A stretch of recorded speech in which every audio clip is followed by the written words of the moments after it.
متفرد من شباب كبرى حواضر الأقاليم الجنوبية مدينة العيون.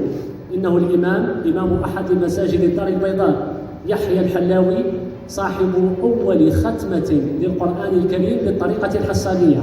فلننصت سويا لنبلغ ذروة الفضل والضياء. بالمناسبة هذه الختمة، ختمة القرآن الكريم باللهجة الحسانية، ستذاع قريبا على باقة قنوات الإذاعة والتلفزة المغربية وقناة محمد السادس للقرآن الكريم.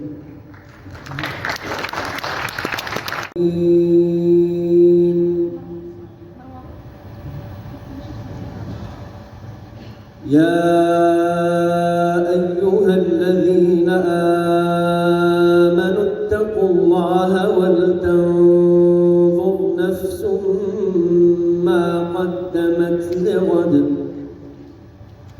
واتقوا الله إن الله خبير بما تعملون. ولا تكونوا كالذين نسوا الله فأنساهم أنفسهم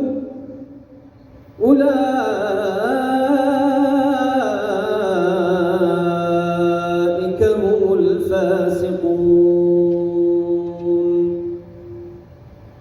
لا يستوي أصحاب النار وأصحاب الجنة. أصحاب الجنة هم الفائزون.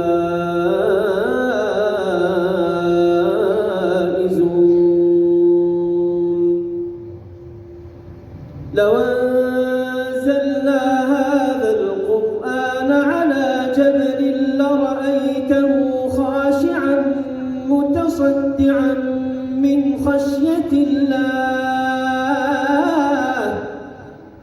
وتلك الأمثال نضربها للناس لعلهم يتفكرون.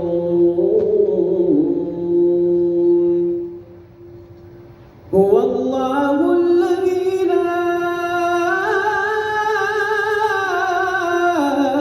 إله إلا هو عالم الغيب والشهادة هو الرحمن الرحيم.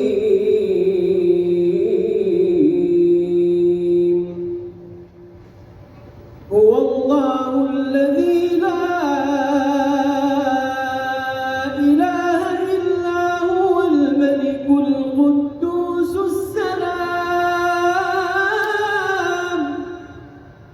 السلام المؤمن المهيمن